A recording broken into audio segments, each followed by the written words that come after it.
For me, I am here to complete this teaching, components of leadership. It is important I do that. So, how many of us are set? Our books, our pen, our hearts are open. Let's get to it. Last week, I began by defining leadership for us, that leadership is a product of efficient management of self, task, time, and resources. We began with that, and then we talked about different definitions of leadership last week. But today, I want to focus more on the different components of leadership. And I'm going to be a bit fast. We can make reference to the video after today. I think one of the things that we will do is that we will also make the note available to everybody so you can always reference it easily. The teaching I am giving you today, in preparing for today, it was very easy because all I had to do was I went back to my notes that I took when we were going through diploma in leadership development. Now I told you I did a 5 years program, diploma in leadership development. So I am certified. I'm a certified leader, but not the certificate they make leader. If you were in the class last week, you will know that leadership is beyond just the titles, the position. It goes beyond that. But I'm telling you, by certificate wise, I am certified. But experience wise, I am still certified too. Like they will say, when it comes to leadership, they don't look for your certificate, they look for your certificates. It is what you know how to do that tells people what you are worth. So, I was able to get my notes and I did small expo in my life. I merged them together. Now everything I want to share this morning. So I'm going to begin with self-management. Remember, the 4 components of leadership. If you were here last week, we said that they are self-management, time management, task management, and resource management. And then we broke resource management further down. Each of these 4 steps, they are steps on a ladder that every leader who wants to fully develop the leadership potential within them, they have to come to the full utilization of these 4 components. And we're going to be taking them one by one, starting with self-management. Self-management begins with setting order over one's life. Setting order over your life. Another word for self-management is self-discipline. One of the key marks of leaders is that they are disciplined. In fact, apart from leadership, if you want to become good at anything, one of the key criteria that needs to be present in your life is discipline. Without discipline, nobody ever maximizes the potential within them. And what does discipline mean? Discipline means the commitment to doing what is commanded, not what is convenient. Should I tell you something? What is convenient for me this morning is to be sleeping. I'm telling you. What is convenient for me is maybe just I wake up in the morning, I come out, I sit down. That's very convenient for me. But if I do that, I would not be able to develop the potentials placed within me. So discipline, self-discipline is doing as commanded, or you can put it is doing as demanded, not as convenient. When I say doing as commanded, sometimes you can be given instructions on what to do. Then other times you can give yourself instruction. Like our brother Apostle Paul was saying, he was saying that necessity has been laid upon me that I preach this gospel. Then I was asking, who laid the necessity upon him? It was by himself. He discovered what he wants to do. He discovered what he was born to do. He discovered who he was. And he was able to subject himself by himself to go through the process to develop himself in that his assignment. So, many times, many of us will not feel like doing many things. And other times, many of us will not have someone come to compel us to do something. You will have the responsibility upon yourself to push yourself. Do you know, throughout this week, nobody pushed me to do all the things I did. If I had come this Saturday, let's face it, if I had come today, I was like, we could not see land, though. We could not see people to clear the land, though. Will you beat me? Will you shout at me? Yes, I will return your money. But I laid it upon myself that this thing that we are doing, in fact, I don't think anybody even called me to say, get up from your bed now. Go and look for. Oh, how many of you called me? Nobody. But I laid it upon my. That's what discipline is. Many of the times that I woke up, it was sometimes when I wake up in the morning, I'm very angry. Very angry. So I said, this thing, self, not they finish. I was telling Mr. Elliot this week, 2 days ago, I was like, I already vex. I said, if I come for business school, if anybody talk to me anyhow, if you just give am flying backhand, though, because of how angry I was, because of the stress we had gone through.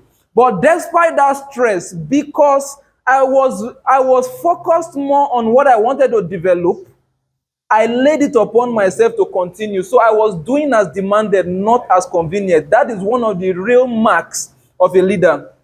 For me, I was not even looking in my mind. I was telling myself whether this will work for the people, whether they work for me. It is the process that matters to me because I am developing something. Do you know, we had to learn so many new tricks during the process of doing all these things. And we were able to come up with something. And that was what's going to work for us. And if I'm going to do something like this again, I have learned something in the process of doing this. So you see where discipline really benefits us. But it doesn't stop at discipline. Discipline is like a two-way street. If you know the way electricity works, if you connect only live wire and you don't connect neutral, it doesn't transmit electricity. So if you connect discipline to your life alone, there is something else that you need to connect that would make you effectively manage yourself, and that is consistency. That is consistency. So discipline in itself would not give you the results you want. Imagine I was just disciplined on Monday. I was not disciplined from Tuesday to Friday. We would not have gotten the results. I was consistently disciplined. Every day. If I said, Monday we got the land. I'm going to use the example of this week, the experience of this week to just teach what I want to teach today. Because it drives home the point very well. Monday we got the land. Tuesday another wahala come. Tuesday we did not solve the problem. Tuesday I could have said, I don't try today, make I leave am. In fact, on Tuesday when we were going home, I sit down on top of grass. I think they took a picture of me. I deleted the picture. I sit down on top of grass on Tuesday evening inside bush. I said, I don't know what I go do again. No. They ask me what to do. I said, I don't know. Just forget. Don't worry. I said, no. I just told them, we'll go house. We'll go reboot. Tomorrow we go again. Wednesday morning, we went again. No results. Thursday, we went again. No results.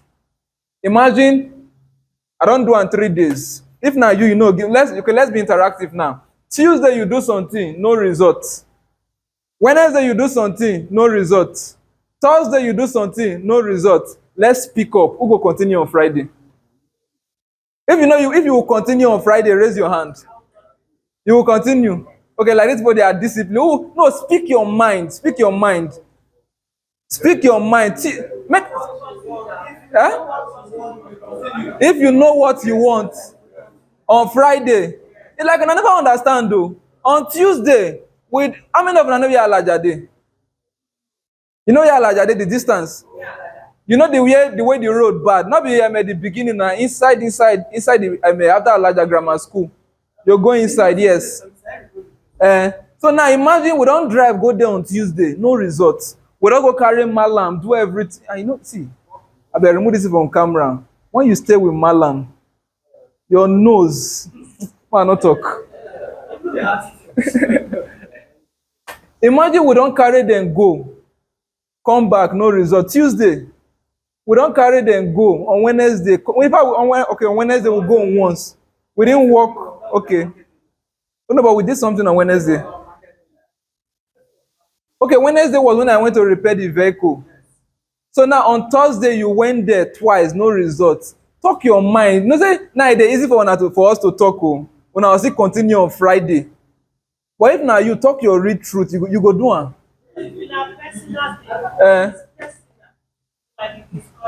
Okay. Along. Okay. Okay, so you are saying that the thoughts of the people gave me this. I not tell you, say whether I'm going to return the poor money. Okay, let them come and negotiate Themselves. We say we are tired of working for the people. Let them come and do it themselves. Okay. Well, let me not digress too much, but you get the point. You get the point. Now, if I was not disciplined, if I had not built that trait over time, if I was not consistent, if I was not persistent, I wouldn't have gotten the result that I had gotten. I wouldn't have learnt what I have learnt through the process. Do you understand? So now, in developing your leadership potential, in developing your leadership capacity, in efficiently managing yourself, you have to be disciplined and you have to be consistent at what you do. Now, I noted down here that leadership in any field begins with leading oneself efficiently. And the core of self-management is discipline, consistency, and continuous learning. Take note of that. The core of self-management is discipline, consistency, and continuous learning. I would like to reference what Apostle Paul said in 1 Corinthians chapter 8, verse 2. He said, if anyone thinks that he knows, let him know that he knows nothing as he ought to know. Now, one of the things I discovered about knowledge, take note, we've talked about discipline, we've talked about consistency. Now let's talk about continuous learning. One of the things I discovered about knowledge is this. When you start learning something, you will now begin to discover that you don't even know anything at all. How many of you have experienced that? You dey learn something, you dey learn how they go. As you dey learn, you can't reach one point, you can't play like say, shoo, where this today since? And in you, you don't want to stop, you want to just keep going, you want to discover where that knowledge ends. I call it the intoxicating effect of knowledge. The more you know, the more you will know that you don't know, and the more you will want to know. In fact, it is ignorant people that says that they know it all. Anybody that ever comes out to say that, I know that one now, leave that one, I know that one now, leave that one, I know this one now, show. We don't do all those things fast. We know one, we know now we know one. Those are ignorant people. I know Moses, after working with God, after leading the children of Israel all through the wilderness, it came to a point in Exodus 33, after they had gone through all those experiences. Moses, you know how many times Moses go mountain? Now let the one when Bible talk, we know. All the times when he stay for mountain, we don't know. And he was interfacing with God. It was recorded that Moses was one of the few persons that saw God. Though he saw God in the burning bush, but he was able to interface directly with God. Now, after all those experiences, it now came to a point where he said that I want to know God more. So I'm not asking, not the one where you don't know now, waiting. So the more you know, the more you will discover that you don't know, because the truth is knowledge in itself is infinite. No man ever comes to the end of learning. A wise man once said that the day you stop learning, that is the day you start dying. So one of the marks of a leader, now I'm telling you this, the core of self-management is this. First, you have to be disciplined. Second, you have to be consistent at what you are disciplined at. And then you have to continuously learn. What even gave us a good result that we got yesterday and this morning was a new trick that we discovered. We thought that, if you remember at the beginning, you were saying that let's all ground with these people. Let's all ground with them, they will do our bidding. Because it's one point and we call it bego.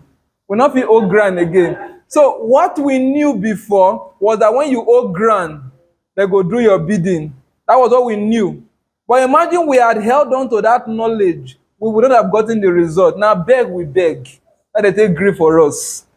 Imagine we had not discovered a new knowledge on how to communicate our message to them. On how to, what was affecting us all along was communication barrier. All along, I won't even go into that one self. Those are also people, they don't know English so well. So that was what was affecting us all along. But imagine we did not discover a new trick. Now I'm using trick here, but it's actually a new knowledge. It's not a trick. Because when you hear trick, most people think of gimmicks or mago. No, we are straightforward in the whole thing. So when we discover that new knowledge, we're able to get the results that we are looking for. And now they are working and we are smiling today. So continuous learning is the core of self-management. Now I've said that knowledge has an intoxicating effect. Knowledge also has a multiplying effect. Have you ever sat down to yourself? I'm going to explain how ideas are formed, and this is an important lesson for many of us. Do you know one of the struggles that we have today is that many people don't think? That's a problem. Some of you can testify. One time I was so angry in school. I was still a student there. In my mind, I was like, why is everybody just behaving so stupid? So this simple thing, nothing doing. Then I realized that not everybody can think. Not everybody. It might sound offensive. It might sound harsh, but it's the truth. Not everybody. Everybody can think, but not everybody thinks. Take note. Now, you cannot think without knowledge. Knowledge is the ingredient you feed your mind that makes you to think. Thinking is a process by which you generate ideas. Now, the multiplying effect of knowledge is that just the way a man and a woman, they meet together and they're able to reproduce a child, knowledge can meet knowledge in you and produce new knowledge. That's what you call idea. That new knowledge.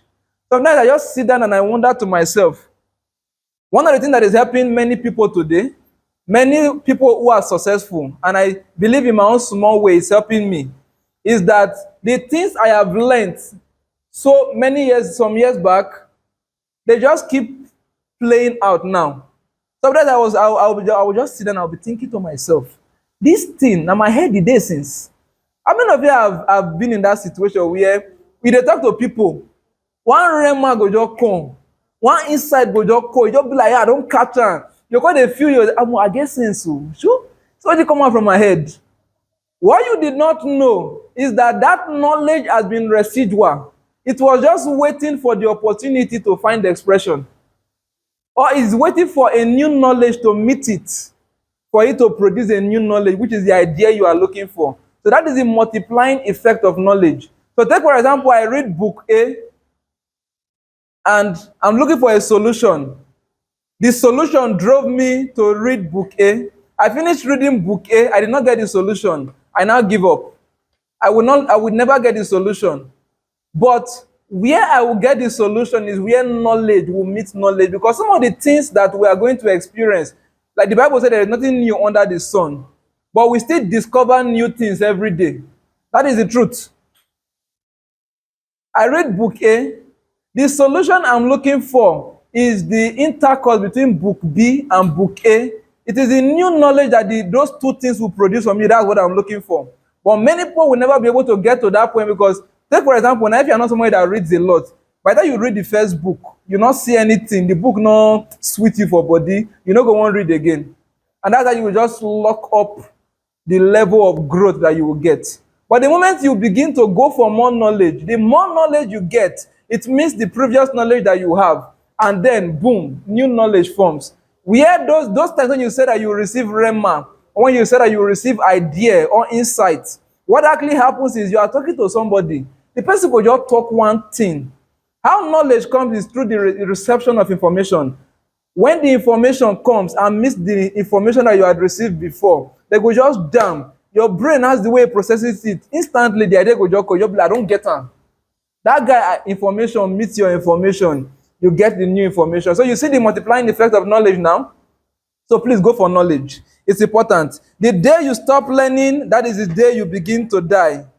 Self-discipline empowers the potential in us to be fully developed. I've talked about Apostle Paul and how he went through this process of discipline. In fact, he even got to a point in his life self.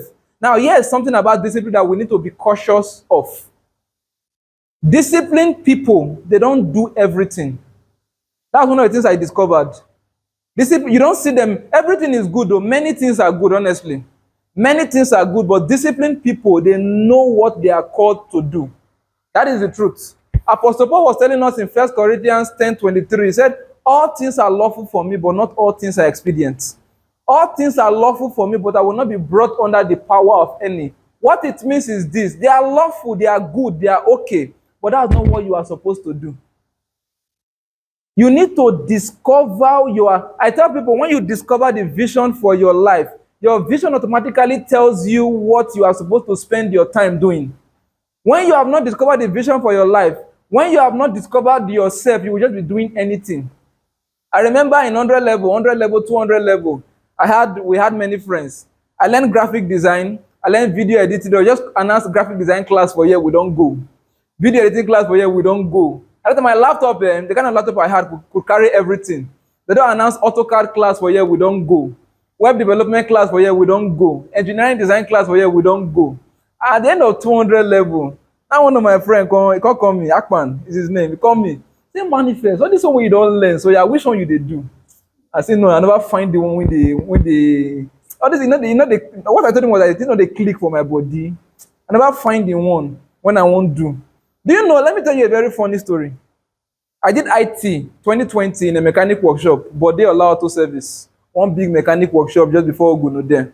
Now only Range Rover, Highlander they come. Now day I take drive Range Rover for the first time for my life. Now I say to make money good. So I went there to learn how to repair cars because I studied mechanical engineering. So I wanted to just be in that field. But you know that out of my 6 months IT, I spent 4 months cooking for the workshop. Because the place was in a remote area, there was nowhere to buy food. So me and the other IT guy, we just put our heads together. We say, okay, more they cook food. Everybody go to bring to 200 naira. We go to cook food. In fact, it was there I discovered that to manage money for illiterates is one of the most difficult tasks you would do. When you they manage illiteracy, they almost blow my eye one day for workshop. So my 200 naira, now what did they start? Give me be this. No way. That thing still cheap, not be like now. Thing still cheap. So they almost blew my eye one day for workshop.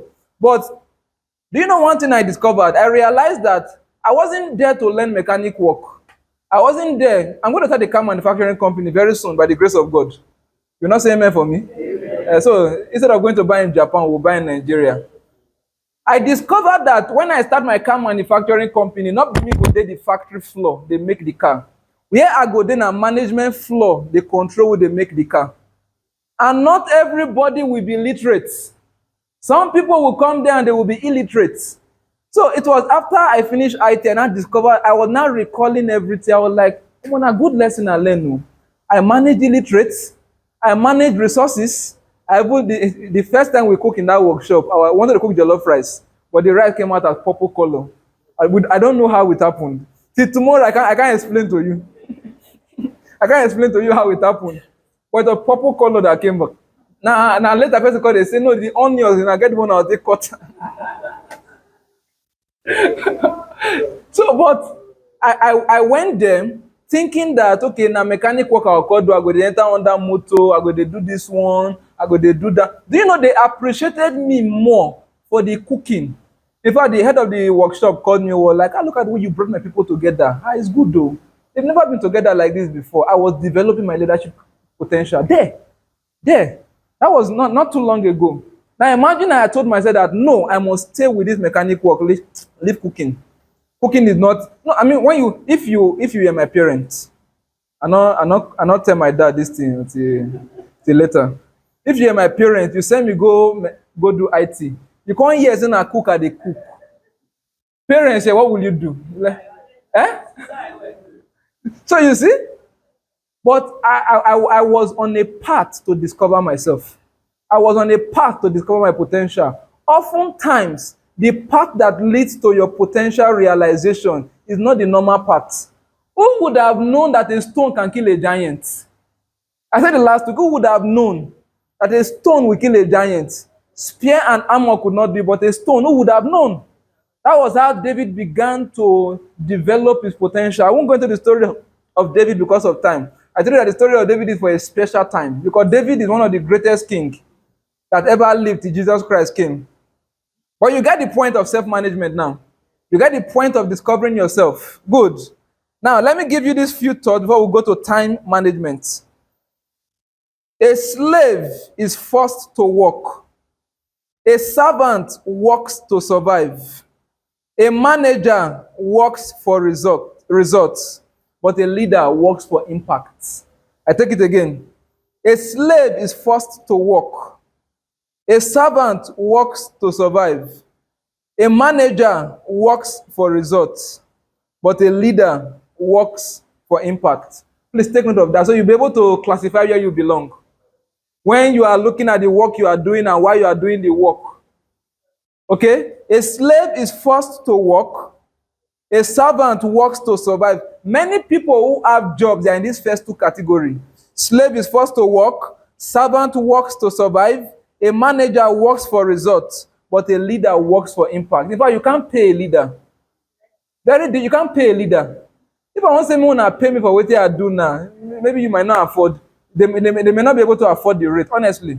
With my degree, certificate, and everything, they might not be able to afford it. But there is something I am pursuing. I know that this is the point I will start from. A time is coming, I will begin to reap the results and the fruits of this labor, but not be now. But a slave, a servant, a manager, they will not look at today. They will tell you, now the one when I go get today, now I want. Leave all those impact talk, nothing. That will not concern me. Put impact for pockets. Give me my money. That's what they will tell you. If I'm one of the people that we took to work, we're able trying to reason to them. When I look tomorrow now, when we are there, now all of us will say, forget that one. Give me my money. Oga, give me my. It was like a chorus. Oga, give me my money. Oga, give me my money. Oga, give me my money. We gave them their money, and we never called them again. So now, time management. The very first thing that God created was time. Please take notes. These 4 components, I cannot do justice to them in 40 minutes. I cannot. It takes more. Something will take me 5 years to do. 40 minutes will not be enough to finish it. But at the end of today, I would set you on a path of continuous learning. You will begin to discover more of these components for yourself. The very first thing that God created was time. Before he made the heavens and the earth, he made time. Read your Bible. Genesis 1:1. In the beginning. Others of us went enter English class. Beginning is a pronoun. I think pronoun one adjective to describe time. Before God could do anything, he had to first bring time first. Then everything he created exists in time. So every one of us, everything in this world exists in time. Life itself is time. Do you know the moment somebody dies, they cease to exist in time? It's like a crossing over, but we're not here to talk about eternity today. But that's just a phenomenon to describe how you transition from this realm of time to an infinite realm. If those of us that are Bible-believing people here, they talk about the heavens and the earth, eternal life, that it's forever. It's just they go, you know the end. And if you've been to church, they say that God went to pick a piece of eternity, called it time, and made the heavens and the earth inside that little piece of eternity that he collected, which is time. So the first thing that God created was time. Time is the most important asset God gave man.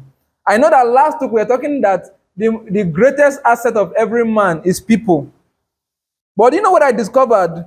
Time is more important than land, and it is more important than people. Far more important than these two. Because it is in time you look for people. It is in time you buy land. We say that if you want to build wealth, you must have your feet or one of your foot in real estate. If you want to build wealth, if you want to build long-lasting wealth, you must be in real estate, that's land. You must be doing land business. And for you to go far as a leader, you should have people that buy into your vision and are able to move with you.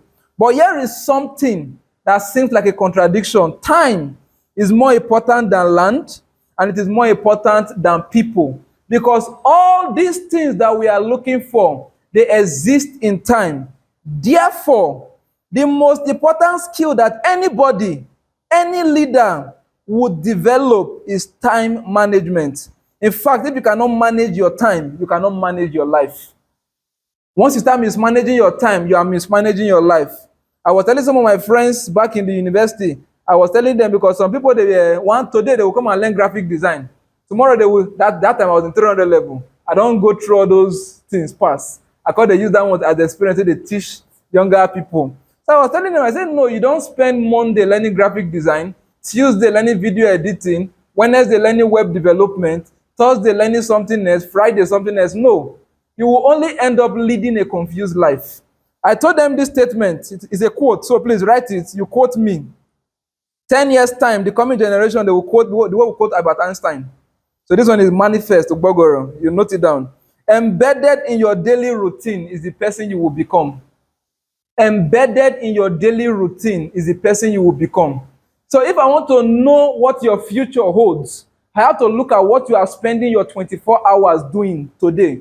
I look at your 24 hours on Monday, I look at your 24 hours on Tuesday, I look at it from that point till the end of the week, and then I can tell you where you are headed for. I can tell you what your future will hold by looking at what your 24 hours is holding. When I wanted to learn a skill,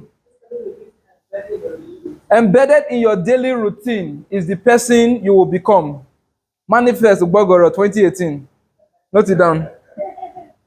In fact, when we are learning a skill, one of the advice they gave us is this thing you want to learn. If you know that in the next 5 years you are not going to be doing this thing, don't learn it. There's no point. If you don't see yourself doing this thing in 10 years' time, don't do it. That was what they told us. So that was what I now sat down. How many of you have done web development before? Who has idea? Okay, not every one of us.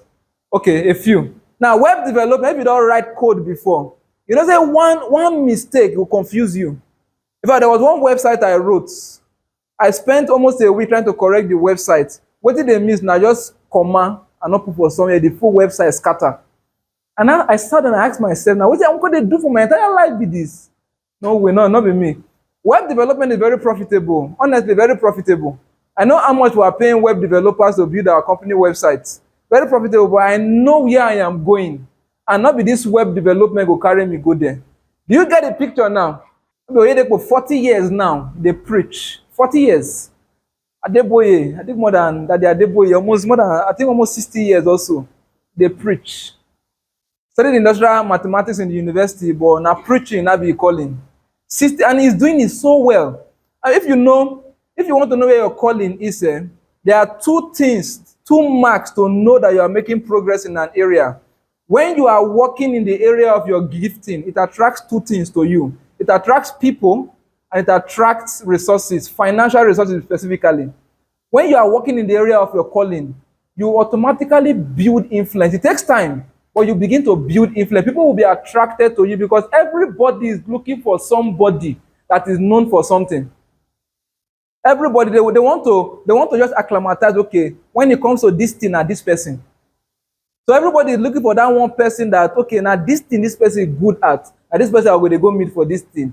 So one of the areas that you will know that you are really in your calling, there are other marks to know. I read a book, The Purpose-Driven Life. For you to discover your purpose, you go to your source first. We've gone through all of those processes from the beginning. Now I'm giving you another pointer to know your area of calling. It attracts these two things to you. What do you think is attracting people to Redeemed Christian Church of God? I mean, Adeboye does not preach as charismatic as Oyedepo. He does not preach as charismatic as many of our young preachers, which are Selman, Femi Lazarus, and the rest. But Redeemed Christian Church of God still reaches more than 2 billion people in the world today. How many of you have heard him preach? It just comes up. Somebody shout hallelujah. And then he is dragging his statements. If not you, on normal circumstances, you might not want to go on. Young people, they don't want to listen to those kinds of things. But there is something about what he is doing that is attracting you to him. There is something, he found his calling. Apart from the prayers that came upon his head before he started ministry, he found his calling, and that calling is attracting people to what he is doing. So my message for everybody this morning, there is something about you that you need to find. And when you find that thing, you now need to spend time on that thing to build yourself up in that thing. In fact, the reason why I even chose to teach this week was last week, if you are here, I said that for you to develop your leadership potential is you need to let it find expression. I've been telling people, they've been asking me, why don't you teach? Why don't you teach? I said, no, my time is not yet come. Now, after last week, because I don't just teach you alone, I teach myself too as well. After last week, I sat down. I started to tell people, say, for you to develop your leadership potential is when you start expressing the things in you. I mean, I no longer express my own. I lie. That teacher in me must come alive. So this is a training ground for me. I am building myself up. Very soon I'll be speaking to large crowds of people, but not today. I'll be speaking to you today first. All right, so time management is not just about what you do in a day. In fact, that is just 1/10 of all that time management is about. Now, here is what I coined time management to be. Time management is directly proportional to goal setting. So, in other words, for you to effectively manage your time, you have to set goals for your life. You have to know what you are pursuing in life. That is how you will be able to manage your time. Now, I'm going to give you 10 levels of goal setting that can enhance your time management. But because of time, we're not going to go into the details. The first one is everybody has to define their ultimate goal. And for every one of us believers, our ultimate goal is where we are going to. Me, I'm going to heaven. I don't know where you are going to, but now there they go. So you can answer the question for yourself to know where you are going to. Then, after you define your ultimate goal, you define your lifetime goal. But one of the things that we have coined it to be is vision. You define the vision for your life. You define, okay, at every point in time, this is what I want to be known for.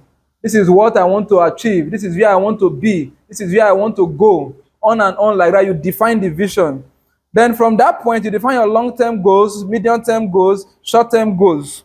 Then your yearly goals, quarterly goals, monthly goals, weekly targets, and daily planning. Daily planning is actually the most important because it fuels the rest, but I cannot explain everything. But somebody will be looking at me. So I go sit down now. I got a plan 20 years ahead. That's what somebody will be thinking. Because your long-term goal is 10 to 20 years. But you know, in this part of the world, we don't set goals that long because we can't see that far. That's the problem. Your goal is how far you can see. Some people, they don't see beyond the food they will eat today. So 10 years goal not concern them. Now the food of today, okay, highest, tomorrow food. Maybe say tomorrow they in check. Huh? Okay, do not worry about tomorrow. But do you know, let me digress a bit. Do you know, interestingly, when the Bible was saying that, if you read the scripture, because the scripture used to interpret scriptures, there was a part in the Bible that gives you a structure on how your tomorrow should be. So when the Bible was coming later to tell you that take note of tomorrow, the Bible is assuming that you have read that other part and you have already put a structure for your tomorrow. Because of time, we're not talking about that one today, but that's a different topic for another day. So when the Bible was saying take no thoughts of tomorrow, is because you have been able to put structures on ground. Because let's face it, is it logical? You day here like this, so they ask you what you want to eat tomorrow. You say, no worry, make tomorrow come. Tomorrow go fend for yourself. Ask yourself, does it make sense to you? Eh? You have no money at all today. And then I now come and meet you, Mr. Elliot. So what are you going to eat tomorrow? Leave tomorrow. When tomorrow come, we'll go freestyler. And then tomorrow come. Let's not go there. So, I've given you those 10 steps. Now, you need to program value to your time. Why? Because growth must be a daily affair in your life. Growth must be a daily affair in your life. I want everybody to do a check in their lives. Last week I gave an assignment. I said, go and create your own definition of leadership. Now I'm giving another assignment. Check what you do with your time. When you look at it, now ask yourself, am I growing with these activities? It's an assignment. Check it for yourself. We may not mark the assignment or submit the assignment or any of that. But ask yourself, if you truly want to grow, go back, sit down. In fact, don't even go far. Evaluate tomorrow, yesterday, and the day before.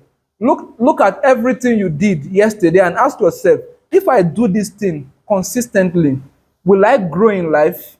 Whatever answer you get, you know what to do from that point. Now, I would have given an example of the sons of Issachar, but time has failed us.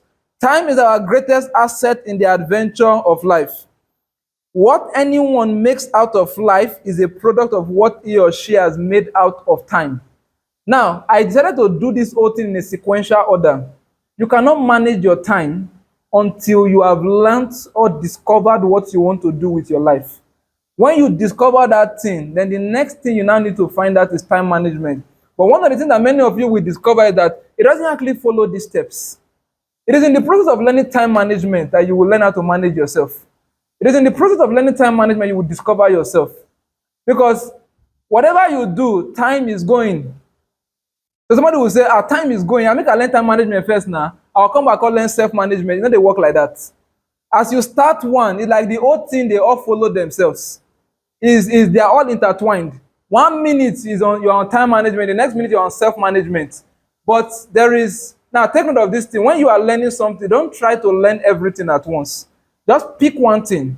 We're going to go through the 4 components of leadership. My advice: don't try to adopt all 4 components at the same time. You will kill yourself because the pressure will be too much. Just take one at a time. You can say, okay, I want to just focus on time management. In the process of learning time management, you will learn self-management. Because for you to manage your time, you have to manage yourself. For you to manage yourself, you have to discover yourself. So you see the way it go just the turn they go like that. It go the turn they go. You understand? Now, let me give this example before we go to task management. I think I've told this story before. A story of 2 boys who grew up in the same environment, went to school same period, and they graduated same year. One of these boys read over 600 books covering areas of human development, psychology of success, and all of that. While the other one was working in restaurant and fast food related platforms. So they finished school. One began to read, to study. The other one, they worked from one place to another place. 19 years after, these 2 boys came for their homecoming meeting of their alma mater. Alma mater na like school reunion. Your old schoolmates, they come together. And at this point, they were worlds apart. See, I'm sure everybody had that experience. There were these 2 people. Most of them are male and female. You just believe say they are to go marry. You just believe the way they are to tied for school, they go marry. There's people like that in my school. See, they wait for their invitation card. They never send invitation card yet.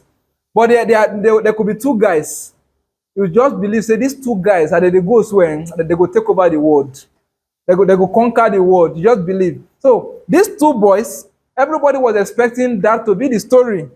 But then they now discovered that one of them was worth $6.75 per hour, while the other boy who invested himself in his area of interest was said to be worth $200,000 an hour. Many of you don't know what $200,000 an hour. Jeff Bezos, what made him the richest man in the world was that he was making $250,000 every 60 seconds from 2017 until Elon Musk displaced him, and then that family from France displaced him. So that's what $200,000 an hour can make you the richest man in the world. That's what it means. But the other one was worth $6.75 per hour. So you see the gap. What was the difference? What they spent their time doing. Now somebody will now be saying, so is it that you just finish school, you just they read, they go. You not do anything, you just they read, you carry a book where they read, you carry a book where they read. No. What he was reading was propelling him to action in the right direction.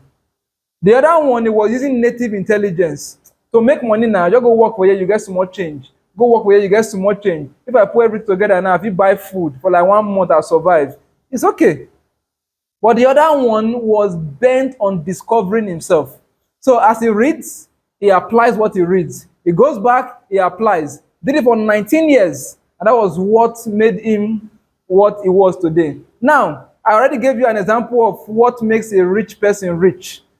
This second boy was worth $200,000 an hour, meaning that in equivalence, it was equivalent to the richest man in the world.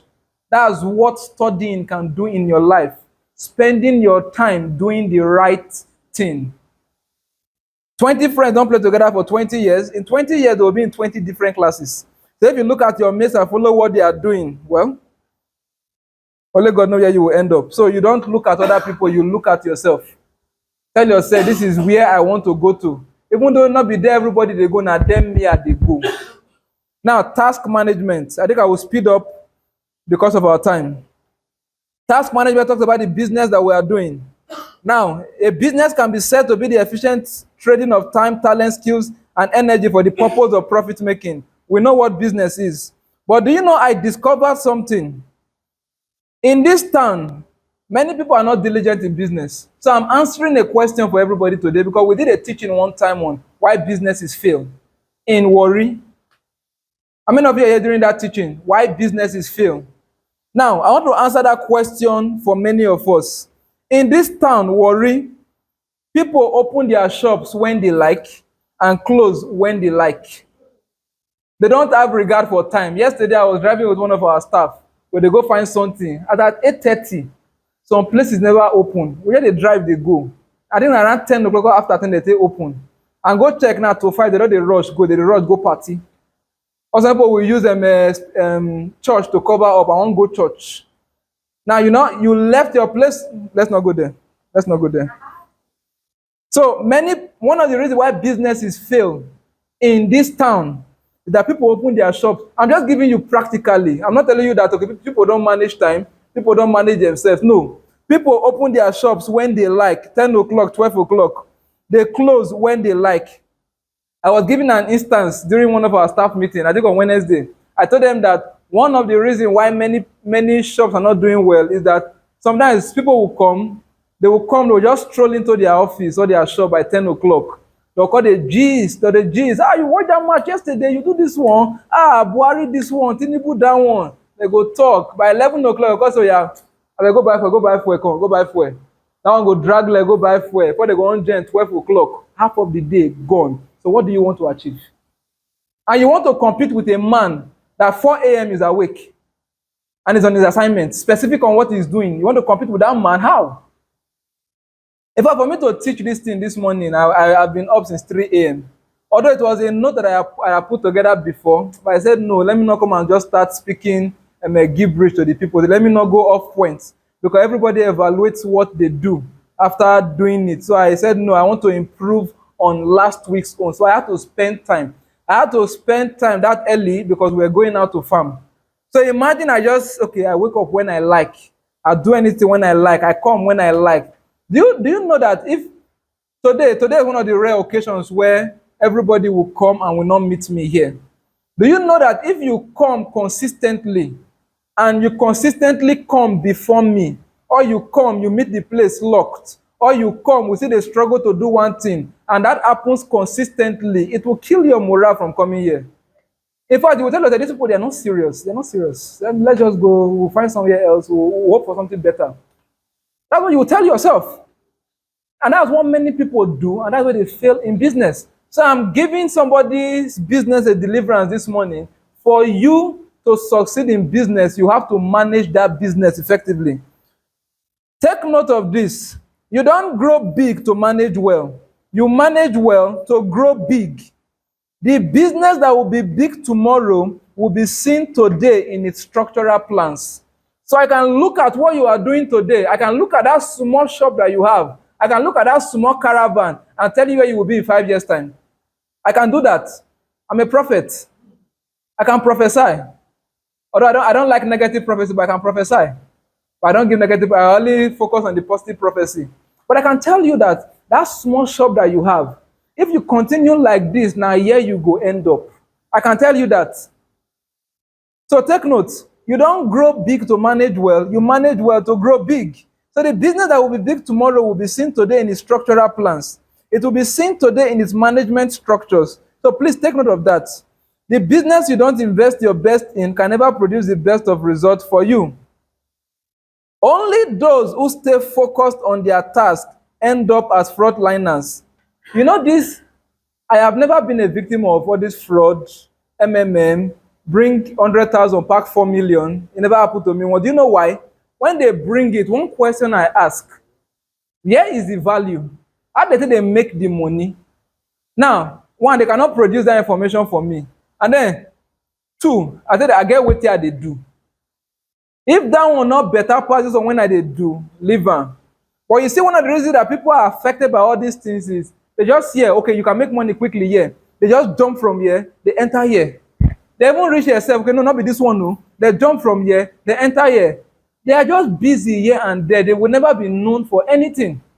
But you need to stay focused on your assignment. Know what you are called to do. Not be everybody calling be the same. In case you did not know now. Even Daddy Adeboye is a teacher. Daddy Oyedepo is a teacher. But they are calling different. In fact, extremely different. Daddy Kumuyi is a teacher. But his calling is different. So because say you they teach, and they teach. Now all of us go they do the same thing. No. If I follow you to do your teaching the way you do your teaching, I will miss my way in life. So you don't follow what other people are doing. You don't just jump from here to there. You stay focused on your assignment and you build up from that point. So if you don't face your business as business, you may be on your way out of business. So I want to tell you today, please mind your business. Now, when they say that, it's like insult. But today, I'm not here to insult anybody. I'm just here to tell you, mind your business. Because if you don't mind your business, well, I've already told you what will happen. So now let's get to resource management. I'm sorry if I'm taking it this fast, but our time is fast spent, and there is something we are eagerly waiting to hear. So before we get to that one, I must finish this one. You must learn. You must learn before we get to that one. So now, resource management. I classified resource management into three: human resource, financial resource, and material resource. But I'm going to lay emphasis more on human resources. In fact, we even have teachings on finances before now. We've taught on the 7 laws of saving, and we taught on the fundamentals of cash flow. You can get to our YouTube channel and watch those videos to learn how to manage your financial resources. We've done those teachings before, though we'll do more later. Now, one of the key marks of a leader is that you need to know the relationships to avoid. Now, I'm coming at this from a different perspective. Do you know that many problems that you face in life is because of some people that you met? Some people they give you headaches in the first day when you meet them. And that's one of the problems that many people face. Problems in life come when you meet who you are supposed to miss. Imagine today now. Let me not give that example in my mind. Look at skip one. How do you know the relationships to avoid? There are pointers to it. We had a teaching on how you can build and sustain relationships. You can make reference to it too as well. We've done a teaching on building relationship. Very important. So we're not going to go into the details of that. We cannot be teaching everything every time. We don't teach them before. You can refer to it. 2 months after, I will still refer some people to today's teaching on time management when we are doing more teaching on it. So I take note of everything. One of the things that will help you as a leader is that you need to understand the team that you operate with in the execution of your task. No matter your calling, nobody will ever achieve their calling alone, because no man is an island. You have to work with people. Even Jesus Christ, when he came, he had to work with people. This first point I said, know the relationships to avoid. Do you know that? I'll not talk aloud. Do you know that if Jesus Christ's assignment was to come and die for the world, that was his assignment. But you know that Jesus Christ's biggest problem, that was his assignment, that was like the biggest challenge. Jesus Christ did 40 days fasting and prayer before he selected his 12 disciples. But who caused the death of Jesus Christ?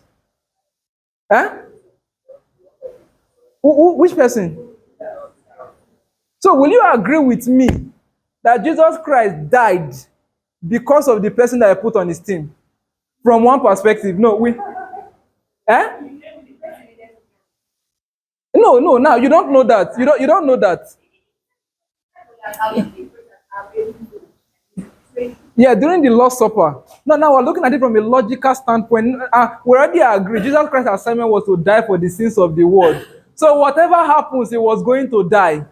That is a known fact, biblically proven. Yeah, but okay, now take for example, all of us there, and I pick people from here to join my team.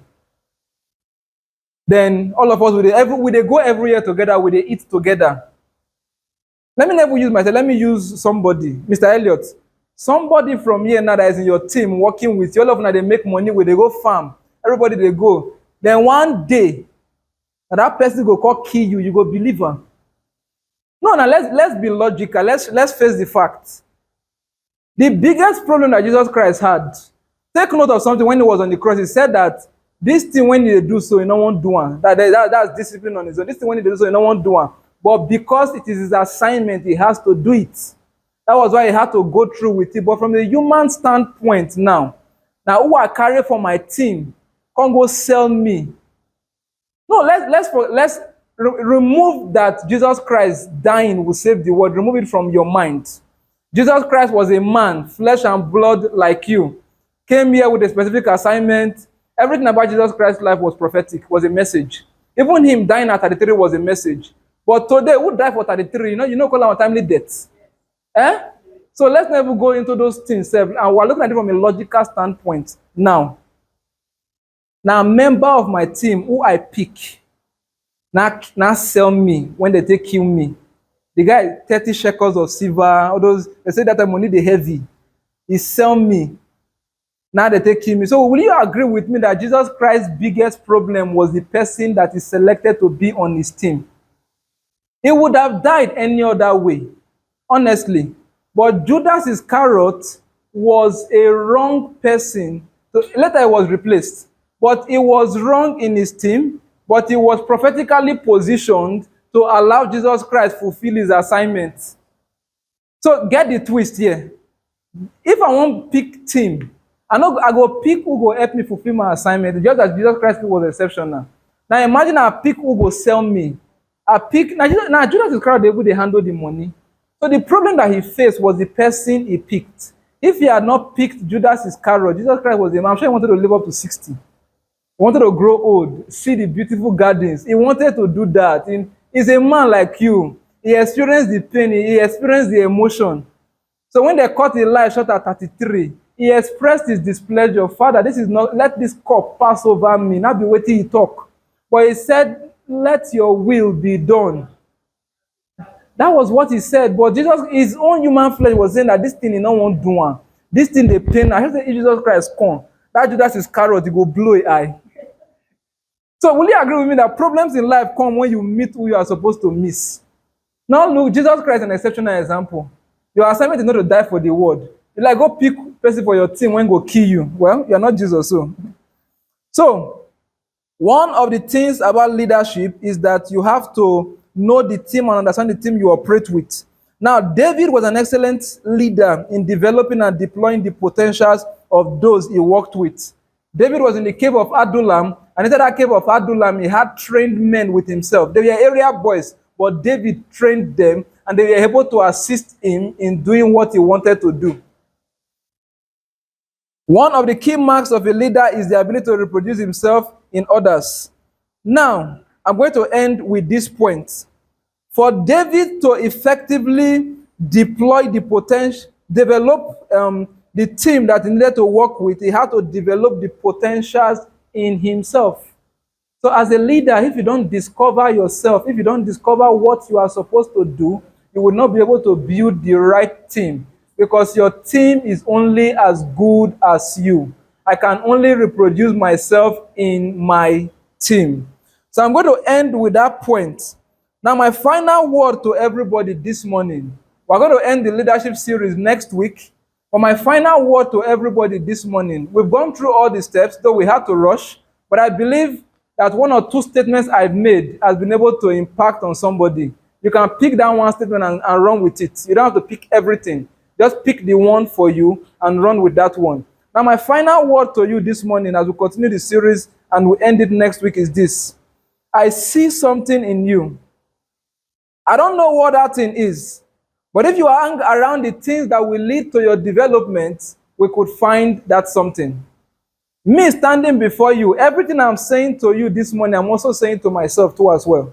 I have not fully discovered my potential. I have not fully discovered what I want to do in life. I have not. I am still in the discovery process. But I know that for me to fully discover that thing I am looking for myself, I have to hang around the things that will lead to my development. I think I was telling some people that Oyedeko, after 43 years of ministry, after 43 years, he was still making a statement that says that there is still something he has not found. After 43 years, what did he find? After 43 years, he has been in ministry since 1981. He's still telling you that there's something he needs to discover. So that tells you that there is no end to knowledge. So there is something I see in everybody here today. I don't know what the thing is. Honestly, I don't know. Maybe in our daddy here, there could be a world-class pilot. I don't know. I just talk. I don't know.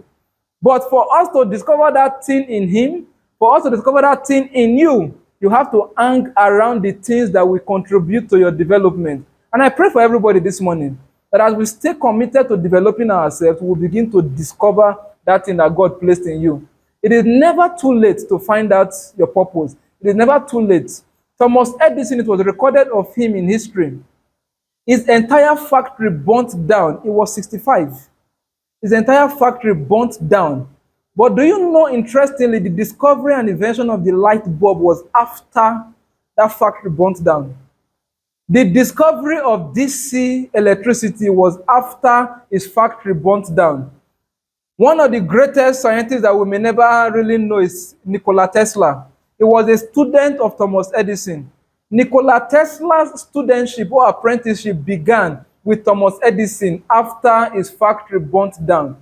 Now, when his factory burnt down, his entire life's work, it's not be this, today when we get computer, we get cloud storage, we get backup, no backup then. All his design, invention, everything, prototype. Not be today when we say you get idea, you go drawing board. That time when they get idea, they go workshop. Then they fabricate the idea for them. Everything burnt down. If it was you, you would have given up. At 65, what am I looking for again in life now? I don't reach the end of my life, but he said no. That there is still more for him to do. And the light bulb you are seeing to do came after that, so it is not too late for you. I know of a man, the owner of I don't know the man. I know of him. The owner of KFC. He was an illiterate till 26. But at 26, he began to read dictionary and was able to build KFC that we know today, Kentucky Fried Chicken. Today, I think that's one of the only company that has their own currency. I know of countries having currency, but that company has their own currency that they used to trade with. It's just that in this part of the world, they are not so common, but go to the West, go to Europe, they are very common there. At 26, so somebody will be saying that, oh, I don't pass 20, I don't fit discover my purpose again for life. Oh. No, it's never too late. You can start now. Now, before I round up and before we go to the sesame seed part of everything we are doing, because I know that's the reason why many people are still waiting. We can not be that one, therefore don't go out. I know. Before we get to that one, there are two things I want to bring to our notice. I want to introduce our teaching series. This is the first time we are doing it like this. Usually we wait till the month comes before we talk about the series for that month. But I want to introduce our teaching series for the month of September early enough so that we can start preparing towards it. It is important. You know, like I said, as we do what we are doing, we are developing over time. Now, this month of August, we focused more on leadership because we have been talking about business, then leadership. But now we are going back to business.